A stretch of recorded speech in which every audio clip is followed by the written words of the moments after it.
जय राधा माधव कुंज विहारी गोपी जना वल्लभ गिरिवरधारी।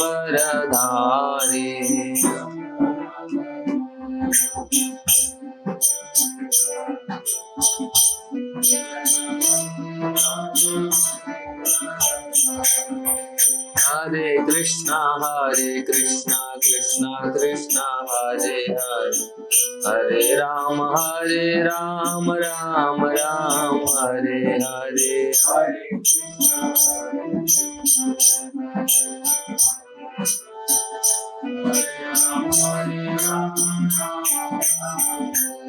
हरे कृष्णा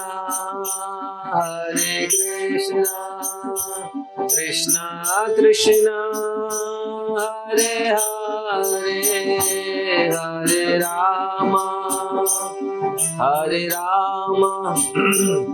राम राम हरे हरे, हरे कृष्णा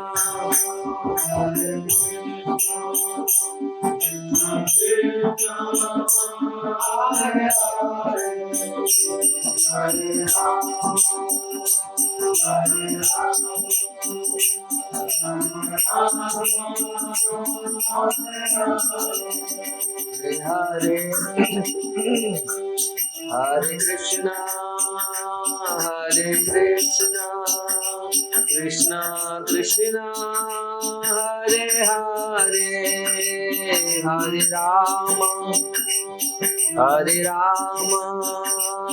राम राम हरे हरे, हरे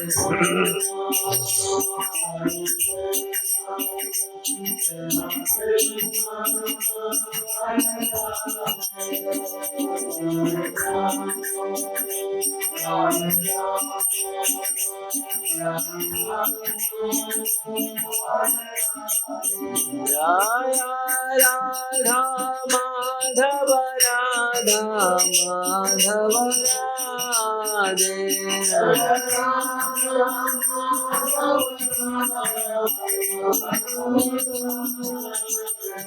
जय राधा श्याम सुंदर राधा श्याम सुंदर राधे।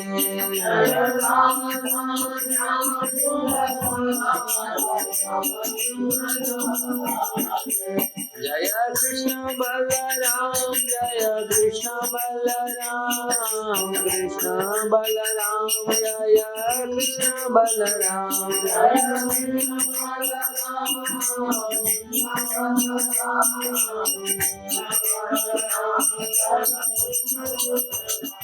जय गौरनिताय जय गौरनिताय, गौरनिताय जय गौरनिताय।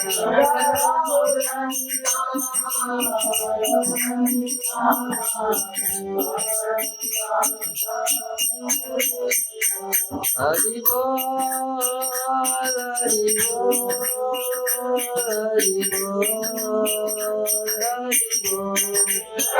हरि बोल।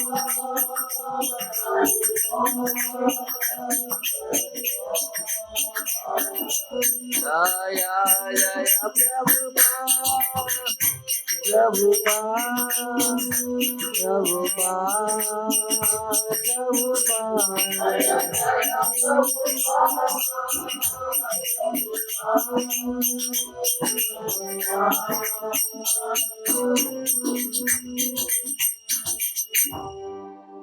श्री राधा माधव की जय, कृष्ण बलराम की जय, गौर निताई की जय, गिरिराज गोवर्धन की जय, ग्रंथराज श्रीमद् भागवतम की जय, श्रील प्रभुपाद की जय, गौर प्रमानंदे।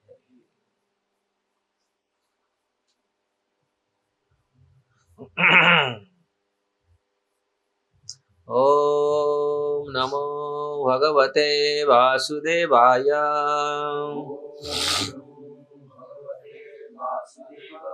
ओम नमो भगवते वासुदेवाय।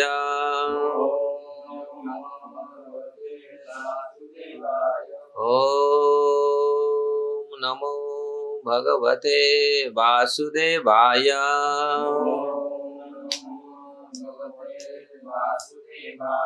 नारायण नमस्कृत्य नरं चैव नरोत्तमं देवीं सरस्वतीं व्यास ततो जयमुदीरये। नष्टप्रायेषु अभद्रेषु नित्यं भागवत सेवया भगवते उत्तमश्लोके भक्तिर्भवति नैष्टिके।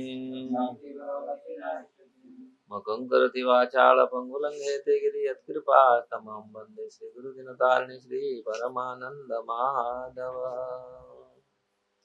श्रीमद्भागवतं दशम स्कंद सर्वशास्त्राधिपीयूषं सर्ववेदैकशतफलं सर्वसिद्धान्तरत्नाढ्य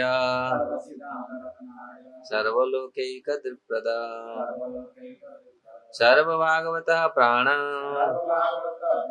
श्रीमद्भागवतः प्रभु कलिध्वंसादितादित्य श्रीकृष्ण परिवर्तितं परमानंद पाठाय प्रेम वर्षखरायते सर्वदा सर्वसेव्याय श्रीकृष्णाय नमस्तुमे। मदेक बंधु मत संगे मद्गुरु मद महाधन मन निस्तारक मद भाग्य मदानंद नमस्तुते। असाधु साधु दायिन अति निचोचतो करो आनमुंच कदाचिन्म्या प्रेमणारुत्कंठे स्फुरः। श्रीमद् भागवतम की जय। श्रीमद् भागवतम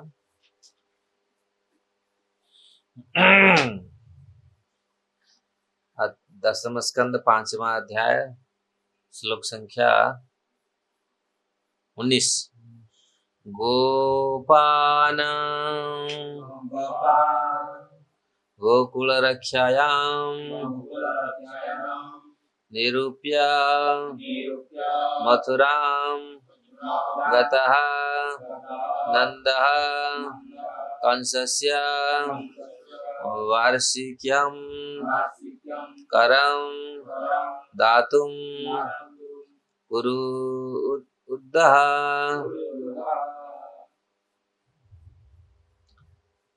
गोपानां गोकुल रक्षायां निरूप्यं मथुरागतः नंदः कंसस्य वार्षिक्यं करं दातु कुरुदः। गोपान् गोकुल रक्षायां निरूप्यं मथुरागतः नंदः कंसस्य वार्षिक्यं करं दातु कुरुद्वः। गोपान् गोकुल रक्षायां निरूप्यं मथुरागतः नंदः कंसस्य वार्षिक्यं करं दातु कुरुद्वः।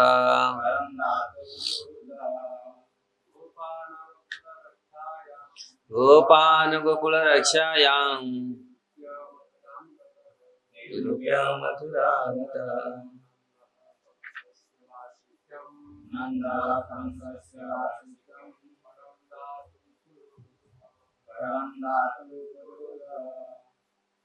गोपान गोकुल रक्षायां निरूप्य मथुरां नंद कंसस्य वार्षिक्यं करं दातुं कुरुदः। गोपान गोकुल रक्षायां निरूप्य मथुरां नंद कंसस्य वार्षिक्यं करं दातुं कुरुदः। भवान् बकुलरक्षायां वीर्यं बकुलं नन्दकंसस्य वार्षिकं परं यावत्पुरुषः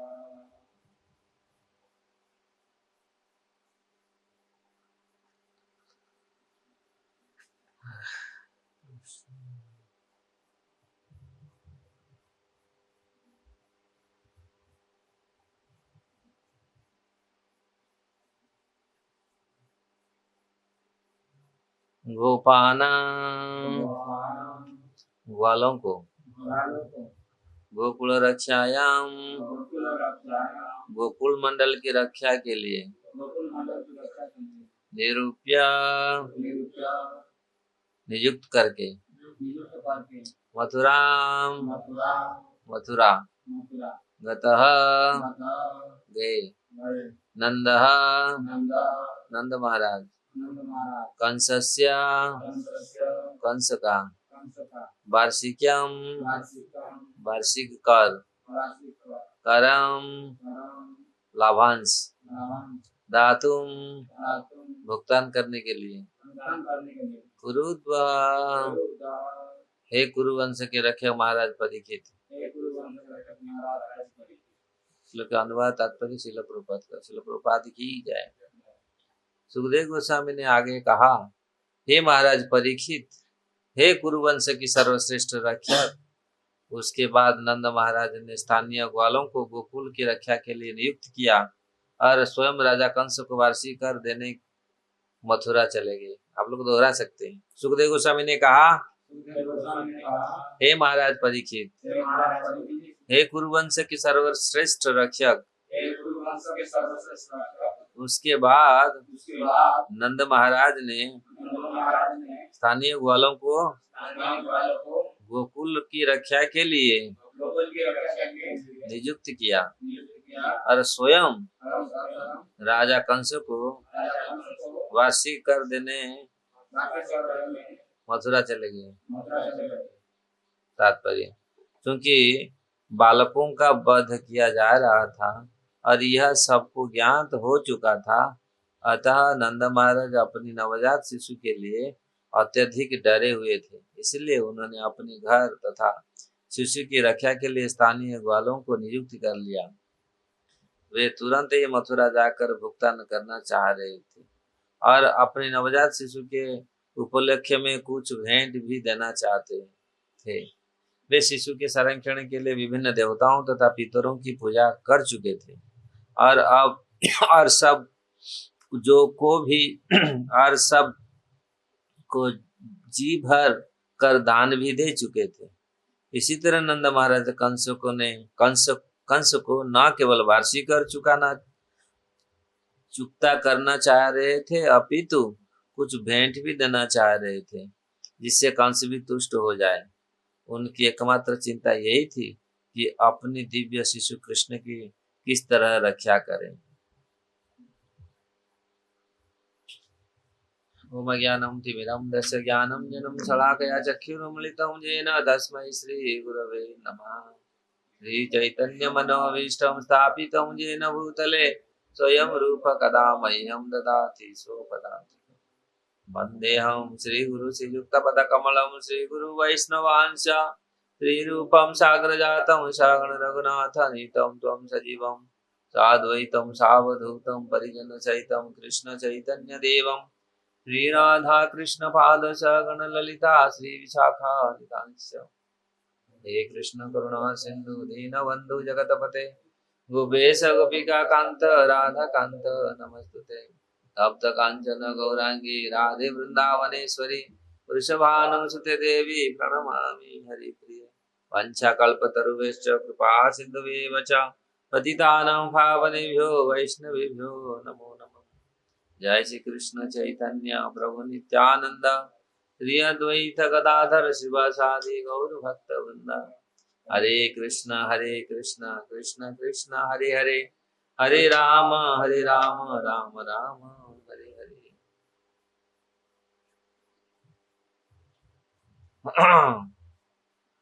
गोपानं गोकुल रक्षायां निरूप्यं मथुरा गतः नंद कंसस्य वार्षिकम कर धातु कुरुद्वहा। तो ये श्रीमद् भागवतम के ये 10वें स्कंद के 5वां अध्याय है। किस प्रकार नंद महाराज वसुदेव जी को भेंट करने के लिए जा रहे हैं, ये शीर्षक ये अध्याय है। भगवान का आविर्भाव हो चुका है। इसके पश्चात मथुरा मंडल में क्या होने जा रहा है, इसका वर्णन सुखदेव स्वयं वर्णन कर रहे हैं। भगवान का आविर्भाव ऐसे सबके लिए शुभकारी है, सबके लिए आनंददायक है, क्योंकि भगवान किसी को भी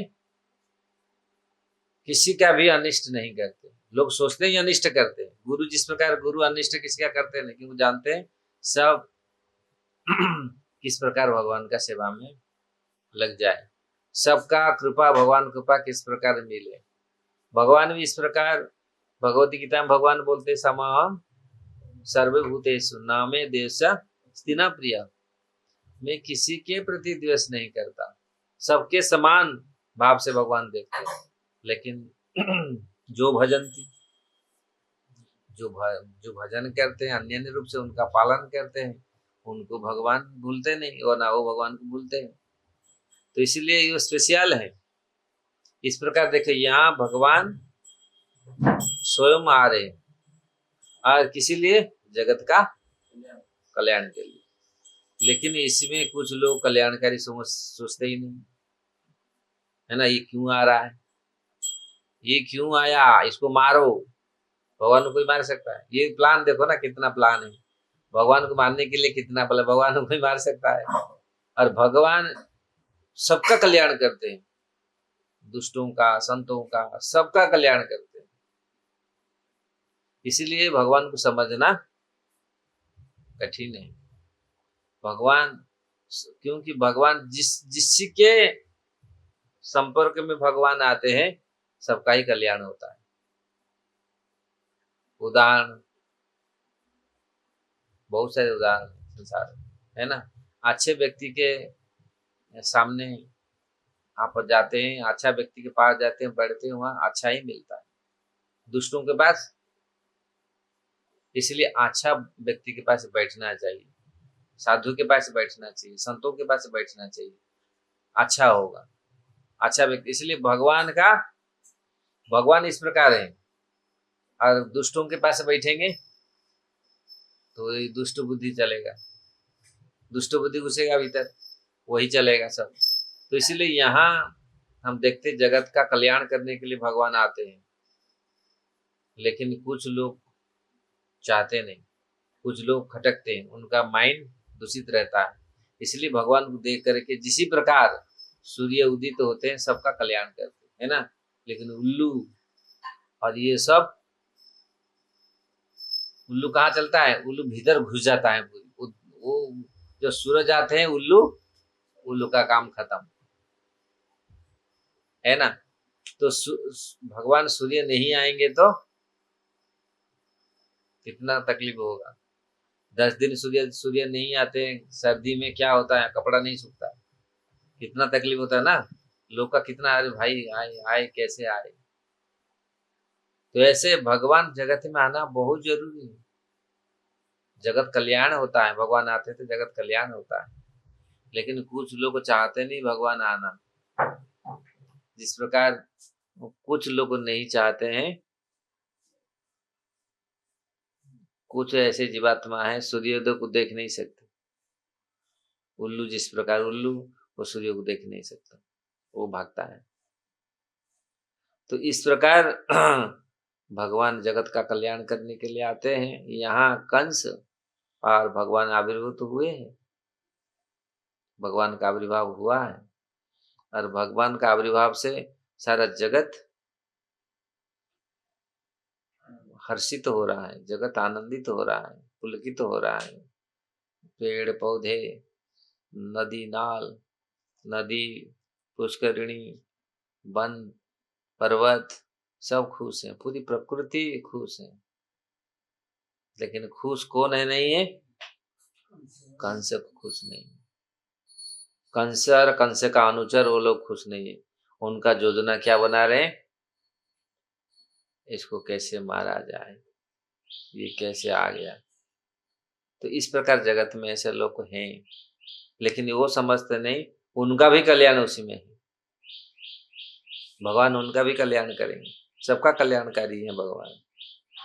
इसलिए भगवान हरि सबका कल्याण करते, भगवान सबका कल्याण करते। इसलिए यहाँ नंद बाबा गोकुल से अभी जाएंगे कर देने के लिए, वार्षिक कर देने के लिए मथुरा। और वो जानते थे उनके पुत्र के प्रति, क्योंकि भगवान उनके स्वयं उनके पुत्र के रूप में आए, और उनको इतने दिनों के बाद उनको पुत्र हुआ, तो ऐसे पुत्र के प्रति बहुत लालसा थी और इतना बहुत स्नेह था, प्रेम था। तो इस प्रकार उन्होंने देखा ये कुछ दिन पहले बहुत बालकों का धीरे धीरे मृत्यु हो रहा है, क्योंकि पुतना शुरू हो गया। मतलब कंस ने ये लोग प्लान बना करके, हम लोग जानते हैं किस प्रकार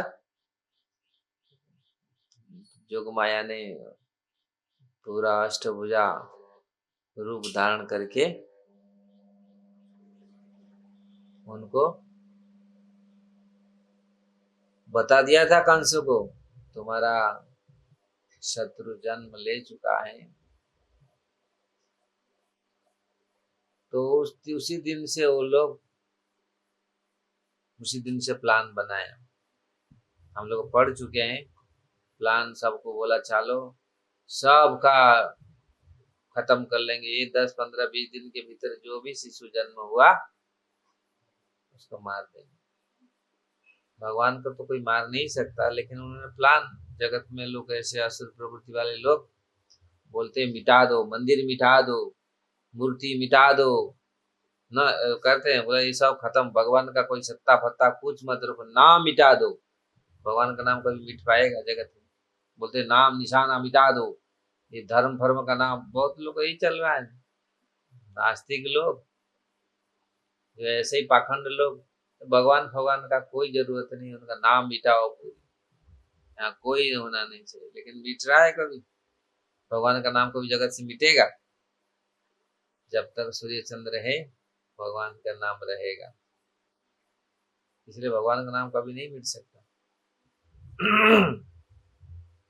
तो इस प्रकार कंस महाराज ने अपना सारे मंत्रिमंडल को बुला करके निश्चित किया इसका प्लान कैसे। सब लोग बोले चलो उसको खत्म कर देते हैं, लेकिन अभी पुतना का आ रहा है। यहाँ से ये थोड़ा सा आभास प्रभुपाद जी ने दिए तात्पर्य में, क्योंकि कंस महाराज ने ये शुरू कर दिया, ऑलरेडी पुतना शुरू हो गया, अभी बंधन नहीं वाले आएगा पुतना का चरित्र, पुतना किस प्रकार। तो यहाँ कंस महाराज, नंद महाराज इतने चिंतित थे नवजात शिशु के लिए, क्योंकि वो धीरे धीरे देख रहे हैं बहुत बालक मर रहे हैं। ऑलरेडी कंस ने एंगेज कर लिया, पुतना बोला चिंता मत करो, आप ऐसे लेके जाएंगे पूरी घोड़े हाथी पूरा, आप मिलिट्री भेजेगा तो सब छुपा लेंगे, बच्चा को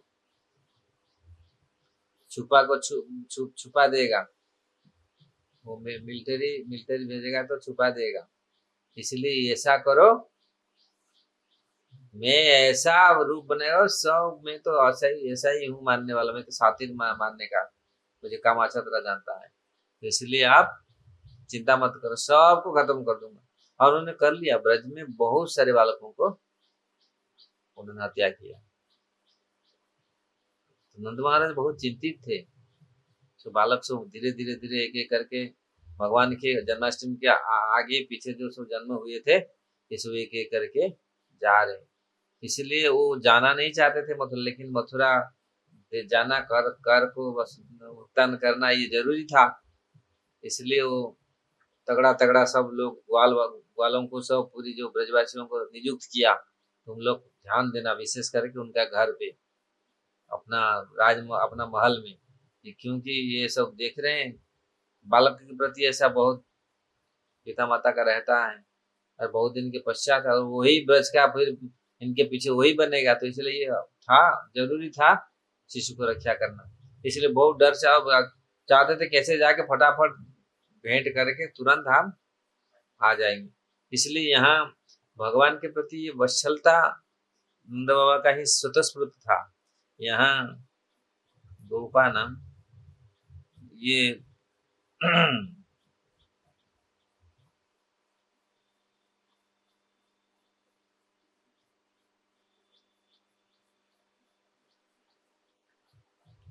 तो वही बात यहाँ विश्वनाथ चक्रवर्ती ठाकुर टीका में लिख रहे हैं, बोल रहे हैं चिरात सर्व मनोहर पुत्र प्रत्या प्राप्त महानिधि रिव श्रेयांसी बहुविघ्नानि तिम विमृश्य श्री नंद राजो यथा देव पितृदिक पाल ग्रहादीन पूजादि भी।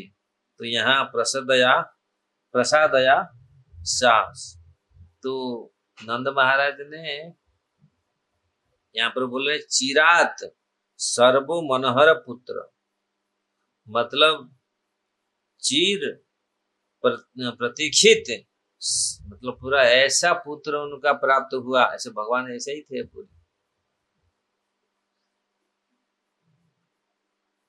और महानिधि न्याय श्री नंद महाराज, मतलब महानिधि हैं, जैसे नंद महाराज को तो ऐसे ही अमूल्य रत्न, भगवान ही अमूल्य रत्न है।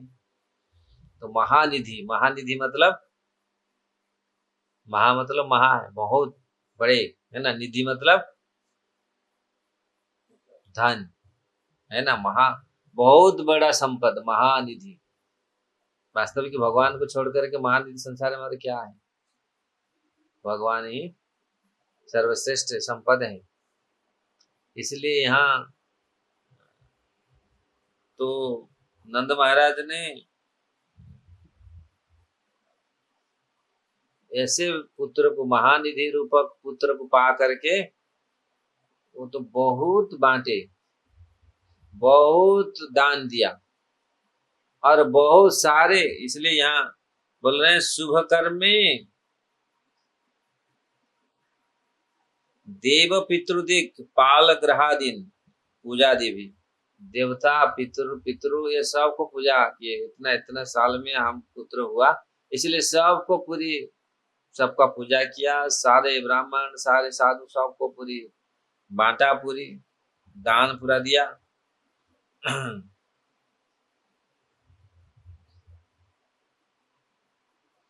अरे जहाँ प्रभुपाद जी ने इसको तात्पर्य में लिखा, यही तात्पर्य में इसमें विश्वनाथ चक्रवर्ती ठाकुर लिख रहे हैं कि वो इतनी,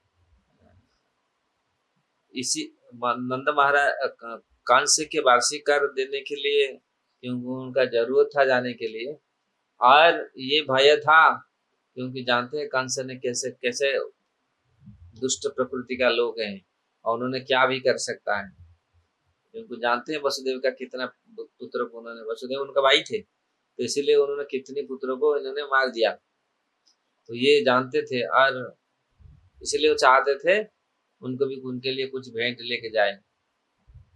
तो इस प्रकार भक्तों का जो प्रयास, भक्तों का भय सेवा में, नंद महाराज भगवान का ये भय भी है, नंद महाराज को भय है भगवान के लिए, कैसे उनको कुछ ना हो जाए, और साधारण अभक्त भी भय करता है, इसमें बहुत अंतर है। साधारण लोग देखो भगवान के लिए यहाँ भय दुख सुख सब भक्त सहन करता है, और वहां जो अभक्त हैं कंस अपना प्लान में व्यस्त हैं, किस प्रकार जो शिशु जन्म हुआ है, मेरा शत्रु जन्म लिया है, उसको कैसे तुरंत हम उसको मार दें, वो अपना प्लान में व्यस्त है। और यहाँ नंद महाराज भक्त, नंद महाराज जैसे भक्त भगवान के सेवा में, भगवान को कैसे सुरक्षित रखना है, मंदिर को कैसे सुरक्षित रखना है, ये भक्तों का प्लान है। मंदिर कैसे सुरक्षित रहेगा, विग्रह कैसे अच्छा सुरक्षित रहेंगे, भगवान को कैसे हमेशा अच्छा भोग लगेगा, अच्छा सेवा होगा, अच्छा ये रहेगा, ये भगवान, ये भक्तों का प्रयास है, ये होना चाहिए, ये सेवा है वास्तविक। भगवान का सेवा प्रॉपरली अच्छा से कैसे हो। और अभक्तों का प्लान उल्टा है। लेकिन भक्त हमेशा अपना सेवा में तत्परता रहता है, और उसमें कभी डर रहता है, भय रहता है, कष्ट आता है, वो सब सहन करता है। और सहन करना चाहिए, यही यही भगवान का सेवा है। कभी लोग सोचते हैं भगवान का सेवा करने से दुख कष्ट चला जाएगा, मैं तो मुक्त हो जाएगा। नहीं, भगवान के लिए कष्ट उठाना, भगवान के लिए कष्ट उठाना ये बहुत जरूरी है। हम अपने लिए कितने कष्ट उठाते हैं, लेकिन भगवान के लिए कष्ट उठाने के लिए पिछड़ जाते हैं। अगर भगवान के लिए जो कष्ट उठाते, भगवान के लिए जितना कष्ट सहन करते हैं, वो भक्त वास्तविक भक्त है।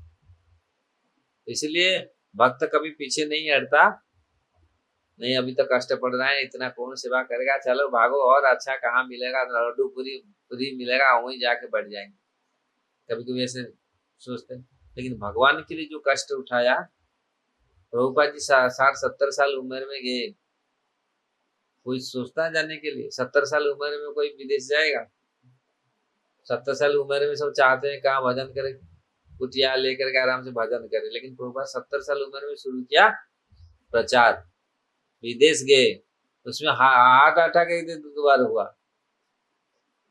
लेकिन उन्होंने कभी पीछे नहीं हटे। वो कभी ऐसा सोचे नहीं, नहीं ये हो रहा है, चलो छोड़ छाड़ के चले जाए। कितनी कठिन है अमेरिका में रह करके प्रचार करना, तो शुरुआत कैसे की है ये देखना है। भक्त लोग कितनी कष्ट से प्रचार करते हैं। रसिया में भी प्रभुपाद जी गए, रसिया में भक्त लोग कैसा कष्ट करके प्रचार किया। अभी कई महाराज तो जेल में है, अभी वो महाराज है कि जेल में रसिया में, भक्त विकास महाराज रसिया का मैंने अभी भी जेल में, काल परसों उनको अरेस्ट करके जेल में डाला रसिया का में। तो भक्त लोग को देखो कितनी कठिन है, बाहर प्रचार करना कितनी कठिन है, लेकिन भक्त लोग प्रचार करते हैं, जाते हैं, बैठ जाएंगे, हाँ बस आराम से आश्रम से कौन जाएगा, इतना कष्ट करेगा, चलो यही भोग लगाए, यही अपना भोग भी लगाए, भगवान भोग लगाए, अपना भी भोग लगाए, बस आराम से। तो जितनी बड़े बड़े भक्त हुए हैं, जितनी कठिन से कठिन सेवा का सामना किया, सेवा किया भगवान का, कठिन कठिन परिस्थिति का सामना करके भगवान का सेवा किया। कठिन परिस्थिति, ऐसे विपरीत मतलब ऐसे कठिन परिस्थिति में भगवान का सेवा किया, वो मानना पड़ेगा भक्त। वो जो वास्तविक भक्त होते हैं वो कभी भगवान को भूलते नहीं तो हम लोग को तो कोई लड्डू दे दिया बस हम भूल गए, टेप रिकॉर्ड मिल गया हम भूल गए, कंप्यूटर मिल गया, कभी कभी ना आपको सामान इतना दे दिया भूल गए भगवान को, हम नाम जप सब छोड़ दिए। सब कुछ मिल गया, पैसा मिल गया, तो हम सब छोड़ देते हैं। होता है, जगत में ऐसे होता है। लेकिन जो वास्तविक भक्त हैं, चाहे जितनी बड़ी पोस्ट मिले, चाहे जितनी दौलत मिले, त्रिभुवन का भी दौलत मिल जाए, बहुत सुंदर श्लोक है त्रिभुवनम, अगर संपत्ति मिल जाए, 1 मिनट के लिए, 1 सेकंड के लिए भी भक्त वो देखता नहीं त्रिभुवन ऐश्वर्य को। अगर उनको कुछ कहा जाए त्रिभुवन ऐश्वर्य ले लो और तुम भगवान को भूल जाओ, भक्त कभी इसे भूलते नहीं।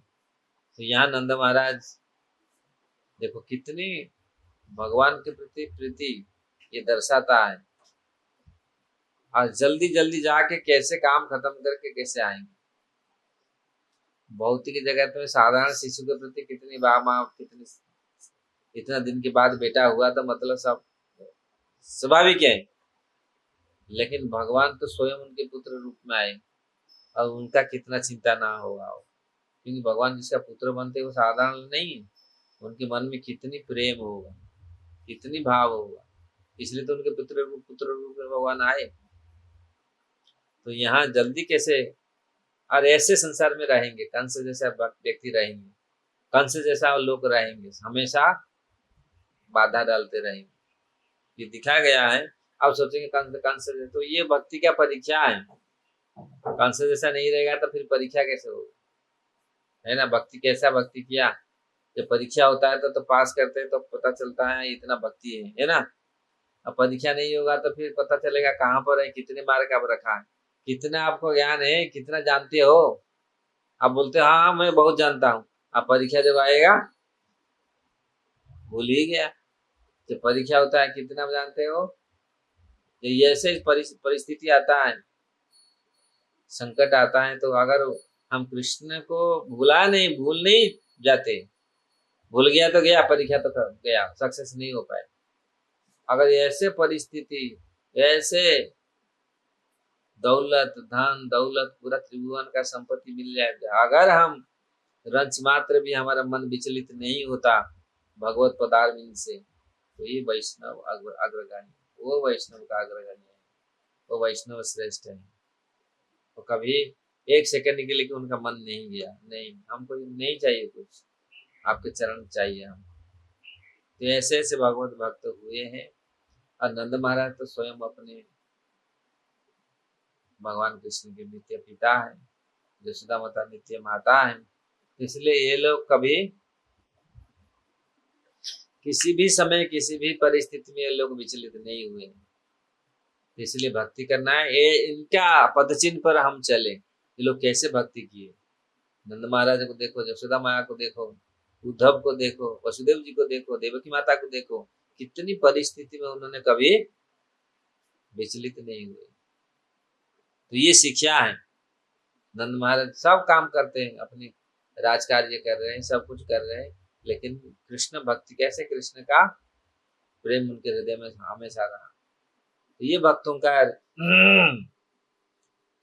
का कार्य है। भक्त कभी, तो यहाँ वसुदेव, यहाँ नंद महाराज ने चिंतित तो थे, लेकिन फिर भी अपना कर्तव्य पूरा करने के लिए मथुरा हो गए। कैसे कर चुका करके कैसे जल्दी से जल्दी वापस आ जाएंगे। इसलिए यहाँ विश्वनाथ चक्रवर्ती ठाकुर बहुत सुंदर परपट में लिखते हैं, ये भगवान जो महानिधि है, जो महान संपद है, ऐसा भगवान को प्राप्त करके वो कैसे छोड़ के जा सकते हैं। चिर प्रतीक्षित, मतलब कितने दिन से प्रतीक्षा किए। चिर, यहाँ जो शब्द आया ना, उन्होंने यहाँ हमारे विश्वनाथ चक्रवर्ती ठाकुर लिखे, चिरात सर्व मनोहर पुत्र। चिरात मतलब बहु दिन से, चीर चीर द्वंदी बोलते ना, चीर प्रतिद्वंदी, मतलब ये बहुत दिन से इनका लड़ाई हुआ था, बहुत दिन से इनका ये है। चीर दिन, हमारा उड़ीसा में बोलते ना चीर दिन, चीर मतलब बहुत दिन, हर समय। तो चीर, यहाँ जो शब्द आया चिरात सर्व मनोहर पुत्रा, तो ये चिर प्रतीक्षित, बहुत दिन पहले, कितने, ये तो अपनी मतलब पिता नित्य माता वो थे, लेकिन कुछ ऐसे जीवात्मा थे भगवान को पुत्र को पाने के लिए बहुत तपस्या की। नंद महाराज अपने पूर्व जन्म में क्या थे, क्या बताया ना, हाँ, द्रोण और धरा। उन्होंने तपस्या कितनी कितनी साल तक उन्होंने किया भगवान को पुत्र रूप में पाने के लिए, द्रोण और धरा। लेकिन ये द्रोणधरा वो नंद महाराज के भीतर आए थे, उन्हें उनका आत्मा उनमें था, लेकिन वास्तविक नंद महाराज नित्य पिता है उनका, भगवान का। वो जब नंद महाराज आए स्वयं, तो ये द्रोणधरा का उनका भी अंश आया, उनके मिला, तो उनका भी इच्छा था पिता बनने के लिए, तो वो आया। वसुदेव देवकी जैसे नित्य पिता माता है, तो बहुत लोग चाहते हैं आने के, तो उनका जैसे शेषनाग, बलराम, बलदेव तो स्वयं भगवान का, शेषनाग नहीं है, शेषनाग आके उनसे मिले थे, लेकिन बलराम स्वयं संकर्षण है, भगवान का प्रथम विस्तार बलराम। तो वो शेषनाग जो है वो आकर के शेष मिले थे, भगवान बलराम शेषनाग अलग है, बहुत सारे। हाँ, संकर्षण, वही संकर्षण है ना भगवान का पहला विस्तार। भगवान का पहला विस्तार जो बलराम है, बलराम का विस्तार है संकर्षण। बलराम से संकर्षण, संकर्षण से पूरी चतुर्व्यूह। ये वसुदेव संकर्षण अनिरुद्ध प्रद्युम्न, ये पूरी चतुर्व्यूह का फिर सेकंड चतुर्व्यूह, पहला चतुर्व्यूह, फिर द्वितीय चतुर्व्यूह। इसी प्रकार जगत का किस प्रकार भगवान पालन पोषण संहार करते हैं, सृष्टि करते हैं, पालन करते हैं, संहार करते हैं। तो इस प्रकार ये चिर प्रतीक्षित, बहुत दिन से ये वेट किए थे, बहुत दिन से अपेक्षा किए थे। कैसे? तो बहुत दिन के बाद भगवान मतलब नंद बाबा इनको पुत्र रूप में मिले, और जो बहुत दिन से अपेक्षा करके रहा है उनको जो मिलता है, अब तुरंत मिल जाता है तो हम लोग को इतना ध्यान नहीं देते। कोई चीज तुरंत मिल जाता है ना, इतना ध्यान नहीं देते। जो लोग बहुत दिन पढ़ने के बाद जब पूरा कितनी साल पढ़ने के बाद आपको मिलता है डिग्री, कोई बनता है ना कुछ बड़ी बड़ी, तो उसको कितने समय के पश्चात ये मिला है। बहुत कुछ ऐसे होता है, बहुत दिन पश्चात के बाद, बहुत दिन प्रतीक्षित मतलब वेट करने के पश्चात ये सब मिला, तो इसलिए उनको कभी छोड़ना नहीं चाहते। जो तुरंत जिसको जो कुछ मिल गया तो उसको इतना ध्यान नहीं देता, और जो इतना दिन पश्चात जो मिला, भगवान तो इतना दिन पश्चात ही मिलते, तुरंत नहीं मिलते, तुरंत भगवान कभी नहीं मिलते। जो लोग ऐसे सोच रहे हैं भगवान तो बस एक दिन का काम है, एक दिन में भगवान मिल जाएंगे, नहीं। ये आप लोगों का पूर्व जन्म का कितना है, तो कम से कम ये पिछले महाप्रभु बोले ब्रह्मांड भ्रमित कोई भाग्यवान जीव गुरु कृष्ण प्रसाद पाए भक्ति लता भी। आप सोच रहे हैं ये अचानक ऐसे आ गए? नहीं, ये पूरा ब्रह्मांड भ्रमण करने के बाद बहुत दिन के पश्चात ऐसे गुरु प्राप्त होता है। गुरु कृष्ण के प्रसाद से ही भक्ति को प्राप्त करते हैं। इसलिए यहाँ इतने दिन तो उनको लगता था ये पूरी पुत्र, तो इसलिए ये इतना चमत्कारी पुत्र।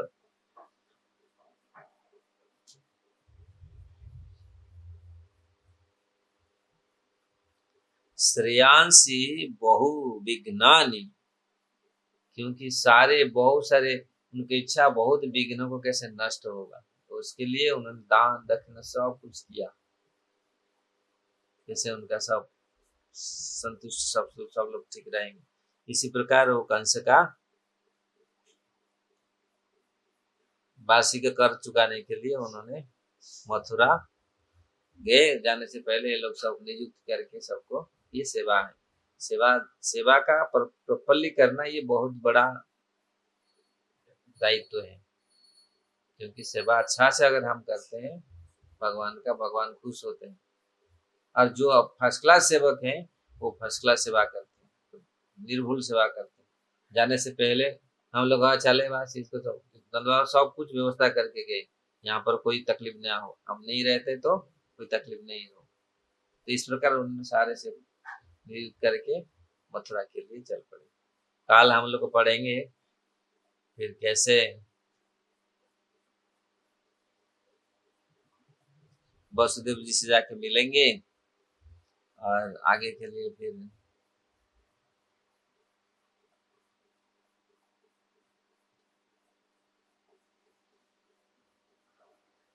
काल फिर हम लोग इसका चर्चा करेंगे। इसका कोई प्रश्न है?